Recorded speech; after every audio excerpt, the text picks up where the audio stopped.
Welcome back to the Nimzo-Indian masterclass that I'm making, and today we are going to look at chapter 6, which is continuing the classical Nimzo-Indian after knight c3, bishop b4, and now queen to c2. As a reminder, we play d5, and now we are going to look at the third and least popular option they have, e3.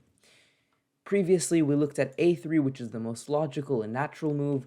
We looked at c takes d5, trying to get rid of the tension, also very common.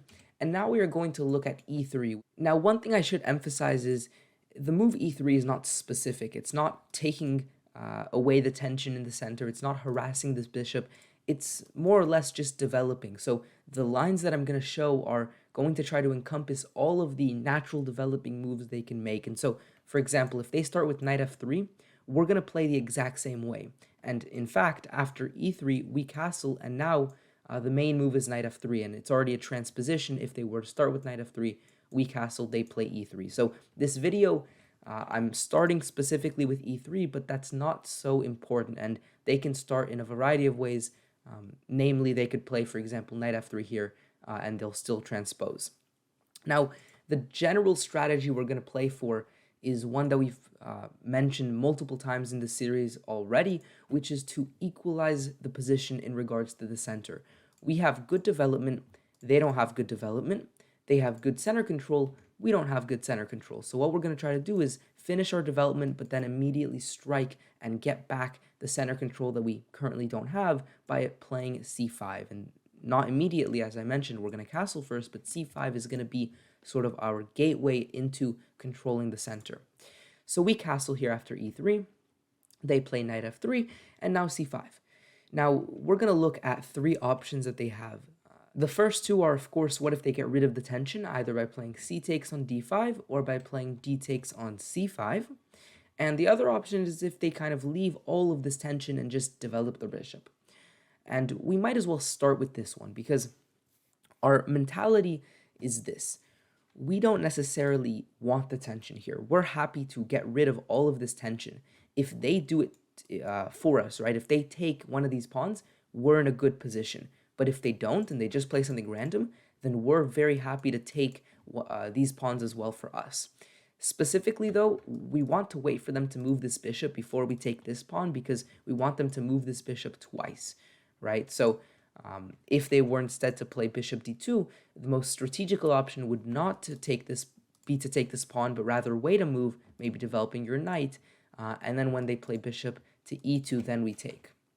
So bishop e2, we take, following with our strategy, and then we take again. We're totally getting rid of the center tension, because now they have a couple of loose pieces that we're going to try to take control of. First, we play e5, attacking that knight, getting rid of it. Now queen c7, attacking the bishop, getting rid of it. And now, for example, bishop g4. We're just developing. You can't argue that this isn't a fine position for us. We're going to get good control over the d and c file. Our pieces are developing very beautifully. And I'll show a game here. Example, we ruined their pawns, which they allowed us to do. We traded some pieces off, and now b6, a beautiful idea.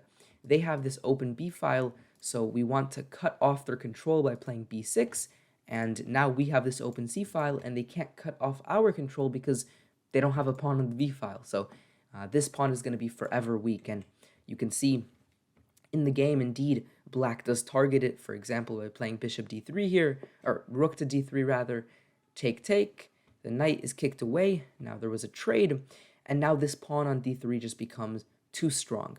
Rook to c8 to support that pawn, rook to c2, of course if they take, then rook takes on a2 will leave them in some dangerous situations. f3 was played here, but now a5. We've transitioned our pressure. Before, this pawn was very strong. By playing in the way we did, we sacrificed the pawn in order to force their rook into a very awkward position where it's forced to defend the bishop, and into a situation where they have to weaken their pawn structure, and now these two pawns are going to win us the game. And something like this, I'm sure there's many ways to win here in the game. Black got an extra piece by forcing the sacrifice of the bishop, and then black managed to harass these pieces. Eventually this pawn will fall, and this h-pawn will also put some pressure on this other side of the board. This is totally game over. So what you should take away from this game is the fact that when the center is getting rid of its tension, when we take all these tensions away, the D and C file become very empty.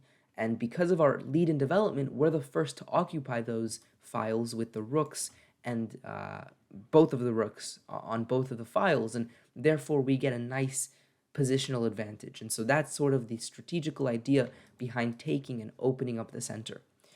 Okay, now we're going to look at the more concrete lines and options you could say that they have. So if they take on d5, what we're going to do is take back. Of course, they take, and now knight to c6. We don't have to rush with taking back. We're happy with their knight being pinned here, so we can simply develop our knight. It's more or less impossible for them to defend this pawn sufficiently, so whenever we like, we can take back. And indeed now, for example, we can take back when the pin is no longer available because they castled out of it. So h3, again, we take control of the c-file. Another commonality you'll see is that, again, our c-file control is not matched because, again, of the lead in development we have is very dangerous.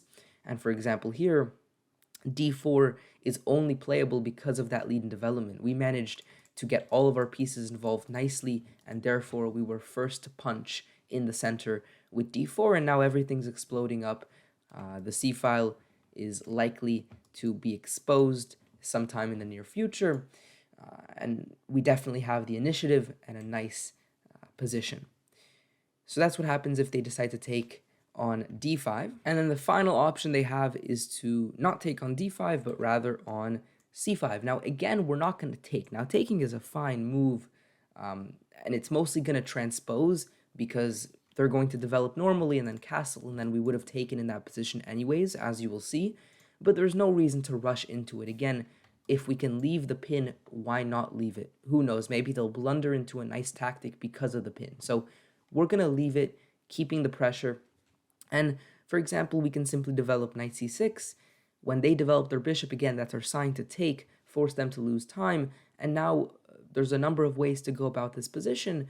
You can go for potential moves like e5 and develop the bishop this way, like we've seen so far in this video, or you can go for a6, and this is a nice way to develop the bishop. Here we take for two reasons. First, the pin is over anyways, so it's good to regain the material, but second of all, we want to go b5 in the near future to develop the bishop, and this pawn would have been able to take that. So here's our good time to take.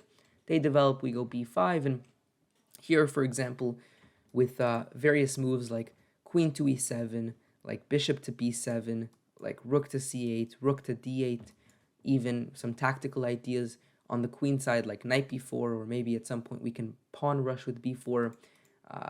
We have a good initiative-filled position where there's many ways to go about trying to convert this position into a more sizable advantage. And that is all there is to talk about in this opening for them. It's not a dangerous opening at all, not confrontational at all. Again, their other options of a3 or c takes d5 are much more sharp and important to know what to do in. This one, it's kind of just anything else they might throw at you. This is your general idea of going c5, castling, developing the bishop either by playing e5 and through this diagonal, or by playing a6, b5 and through this diagonal, and putting your rooks on the D and C file, centralizing your pieces, and going from there. Hopefully you enjoyed this video. Subscribe if you are new around here and want to see more content just like this one here, and I will see you guys next time. Peace out.